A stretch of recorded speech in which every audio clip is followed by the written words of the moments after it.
Hi, this is Joe Welinske. I'm the program manager for the second annual Technical Communication Conference taking place in Tacoma, Washington at the University of Washington, September 7th and 8th. And I'm talking with some of the speakers from the conference. And today I'm speaking with Dave Gash. Hello, Dave. How you doing? Hi, Joe. I'm good. How are you?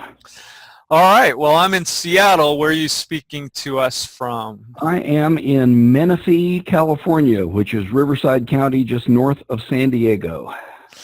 All right. Well, thanks for spending a few minutes. We'll be talking about some of the sessions that you're contributing, but I thought we'd start with you just talking a little bit about what you're currently involved with. Sure.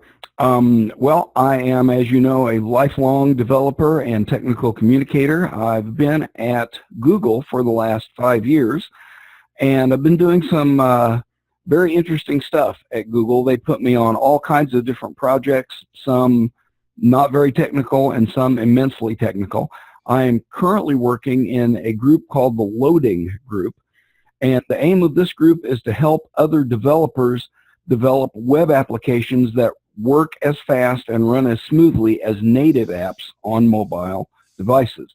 So in other words, you could say that the long-term goal there is to actually supplant or replace native apps with web applications that work and run equally as well. So to that end, there are many, many things that you can do to make your web app run faster, load quicker, run more smoothly in a browser.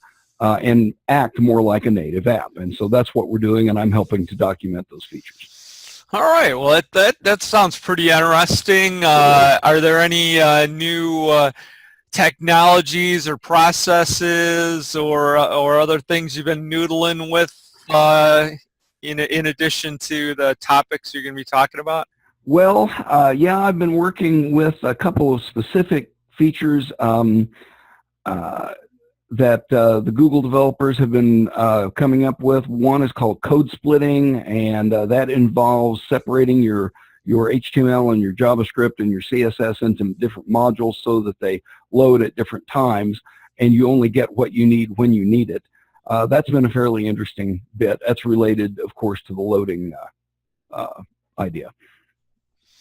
Well, your topics that you're going to have at the conference, there's a couple of those, and we won't get into the details of it, but maybe you could talk a little bit about what brought you around to developing these talks, how you found it developing. So maybe let's start with collaborating with developers. Yeah, this one sort of came about of necessity. In the last 5 years at Google, I've been working virtually daily with developers, and I came to realize that they were making what I would call mistakes in documentation. They were doing specific things, and they were doing them very consistently. And so I started to make notes about this for myself. What kinds of things do the developers do when they provide content for me to work with as a technical communicator? And I started seeing patterns. I started seeing 3 things especially that developers tend to do consistently. And so, again, being a developer myself, I figured out why do they do these things and why do they do them consistently. And then I started turning it on the other edge and thinking, well, then what kinds of behaviors can I implement as the technical communicator to deal with those things that the developers do? And as I was taking notes on all of this stuff, of course, my little light bulb came on, and I thought, oh, there's a conference presentation in this. And so that's how I came to develop this collaborating with developers session, because we examine some of the things that developers do, why they do them, and then we go on the other side and look at it from our viewpoint as communicators. What kinds of things can we do to facilitate and ease the burden of talking with developers and getting good content from them and developing it so that it's intuitive and easy to use for the end user. So it's kind of a two-sided thing there. What are the developers doing, and what can we do to alleviate some of those problems in collaboration? And so I've had to do a lot of that in the last few years with Google developers, and I thought I may as well make a presentation out of it. I'm sure it's been fun working as part of the vast Google team. I was wondering, have there been any unique challenges or opportunities, benefits that you've enjoyed that have been different from previous engagements that you've had? Well, yes. One thing is you have to be on your toes all the time. These young people at Google, these developers, are just crazy brilliant. They are the most brilliant developers I have ever seen. That's a challenge for me as a communicator because being an old school programmer and writer, I really have to stay on my toes to even hope to keep up with them. One of the challenges that I found with these guys is they are so brilliant, but they kind of don't know it. They kind of think that all of their users out there, that their readership is all as brilliant as they are because they think they're just regular guys. And that's part of the problem because they are so far ahead of everybody else in the world.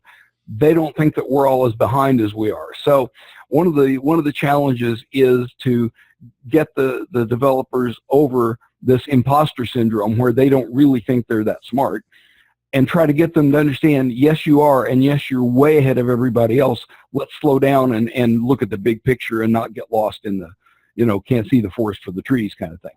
So that's been a challenge for me.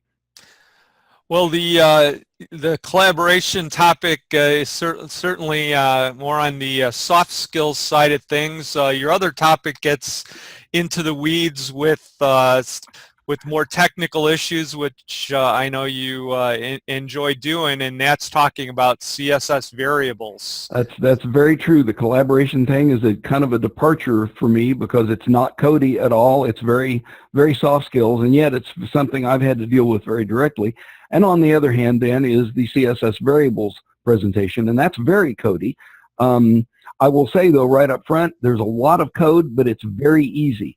As it turns out, CSS variables are hugely important. It's difficult to overstate the importance of this one single little feature in CSS, and yet it's very simple to code. I'll go through lots of coding examples, lots of practical examples about how to use CSS variables and a little recap of variables in general, and explore how they work and how to get the most out of them. And the bottom line for CSS variables is they are not difficult, they're tremendously useful, and they can save, anyone who writes or works with CSS variables can save you just tons and tons of development and deployment and maintenance time in developing your CSS. And plus, they're kind of fun. They're an interesting thing, and as you say, I like to present technical codey sort of sessions, and so you can use CSS variables for all kinds of things, colors and margins and all sorts of properties, even to the extent that if you collect a bunch of variables in a group, you can make an entire theme for a CSS file and then swap out themes easily to do testing and experimentation. So again, it's very codey, but it's very simple, and I think anyone who works with CSS should be interested in this topic. Well, both topics sound like it's going to be a lot of interesting stuff to consume at the conference. So thanks for taking a few minutes to talk with me about it, and we'll see you soon in Tacoma, Washington. You got it. I will be there. Thanks a lot, Dave. You bet, Joe. Bye.